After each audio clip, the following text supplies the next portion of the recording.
All right, today we're gonna bring a chef set, a knife set here. If you guys can see it, everything's included in here, including instructions how to sharpen it. On top of it, they're gonna start giving you the small cleaver, which is this one right here.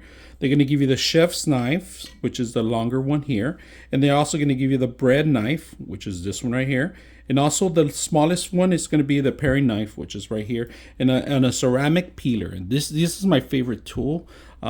Just don't put it in the dishwasher. None of these belong in the dishwasher. Try to clean them by hand.